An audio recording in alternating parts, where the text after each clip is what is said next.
Easily find, book, and manage your travel nursing assignments with the AMN Passport app. Download today. Talk about some of the maybe like common procedures. What like types of patients do you normally see? We'll start there. All right. So we do about 70 different procedures in IR. Unlike cath Okay, lab, we'll only do a handful. Let's talk about a handful. unlike cath lab that focuses on one little part of the body, we do pretty much everything else. Okay. I'd say the most common procedures, though, are port placements, Hmm. biopsies, neph tubes, bronchoscopies, and cerebral angiograms. Okay.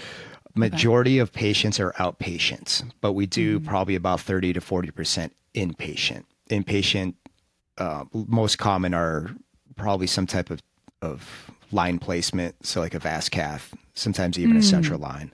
Yeah. Okay. Biopsies inpatient.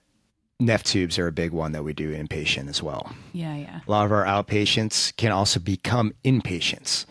So a cerebral Mm. angiogram is when we take access the femoral artery, take a guide wire, snake it up into the head, and then we do some type of intervention. So say, for example, if somebody has like an AV fistula, Mm-hmm. then we can make an intervention, put some coils up there to kill off the blood flow to that fistula area, and then they are going to stay overnight because we got to do neuro checks every 15 minutes. So then they would go to the ICU.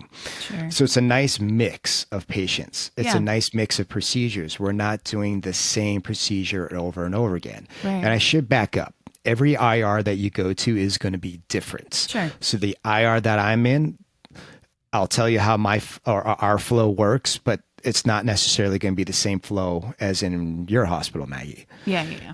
There's also IR outpatient procedures where they do the same procedure over and over again. They specialize in ports or prostate Mm. artery embolization. So if you're a nurse working in an outpatient IR, I highly doubt you're going to be doing the 70 different procedures, but I could be wrong. But chances Okay. are your doctor is going to be specialized, or that doctor is specializing in a handful of procedures. Gotcha. Where I Okay. get to work, I work with many different doctors, many different specialties. So the variety is insane. Yeah. My day, can I start there? How the day Yeah. starts off? Yeah. Cool thing about where I work, there's about 700 reasons why where I work is awesome. Just 700. Only And I've seven. listed them all. Yeah. Here we go. Here we go. So one, different start times.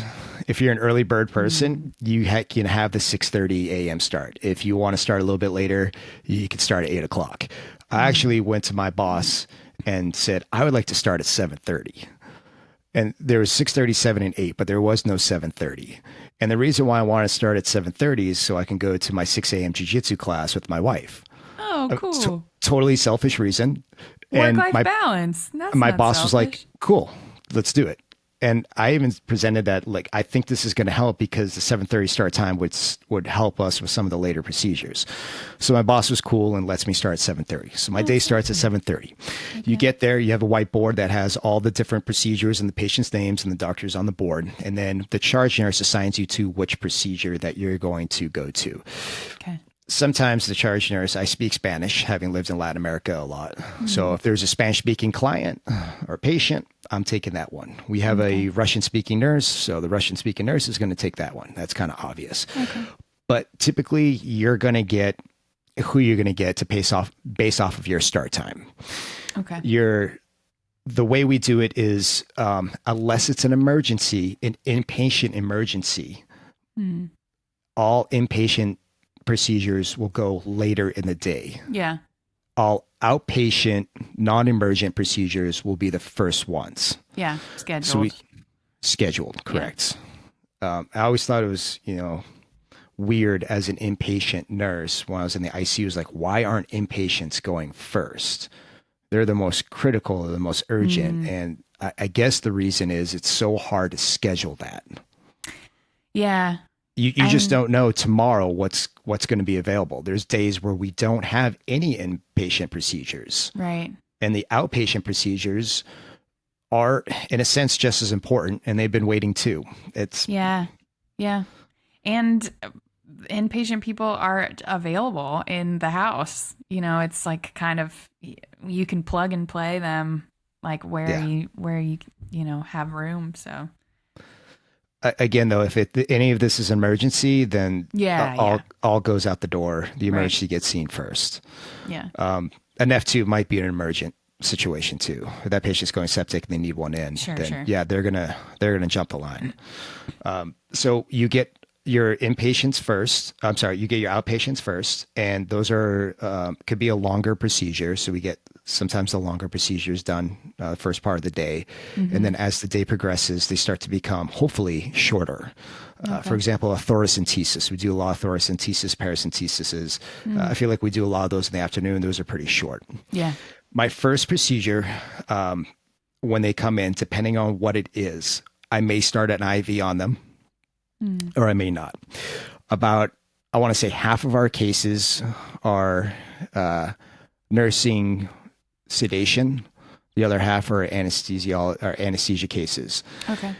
The nursing sedation, just like the anesthesia cases, I'm starting an IV on them, and I'm getting them ready as if I were to give the sedation, but instead the anesthesiologist is doing that. Sure, okay. So I ask them all the pertinent background questions. When's the last time you ate? When the last time you drank? Yeah. Any allergies, blood thinners, blood pressure. So go over their pertinent past medical history, get their IV, like I said, explain to them what the procedure is, explain to them what the recovery time is.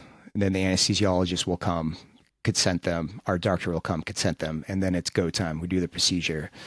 And if it is anesthesia, we bring them up to the PACU. If it's not anesthesia, and if I'm the one that gave moderate sedation, then I recover them. And that is the difference between my IR and other IRs. In my IR, I start the case from, I'm the guy from the beginning to the end. Yeah. Okay. Other IRs, they will have one IR nurse start the case, another IR nurse that does the case, and then a third IR nurse potentially that will finish the case. Right. I'm a fan of how we do it because I get to really know the patient. I really get to make them relax, and they like to see kind of a similar face when they wake up. Yeah.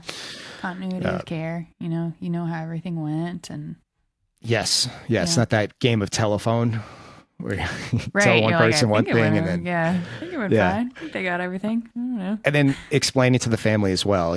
After who the wife is or the husband is or the family is, and you've already hopefully made that connection, so you can explain how the procedure went. And 99% of the time, procedures go great. Do you have to do any labs or imaging or anything beforehand? Or do they do that in the outpatient setting before they get there? Thank you. So that's a great question. Yes, we do labs.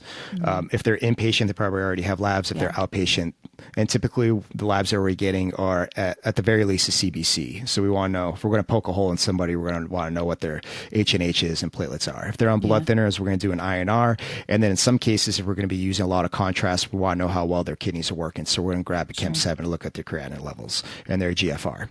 So basically those three. And also sometimes a type and screen. Some procedures is more of a risk of bleeding.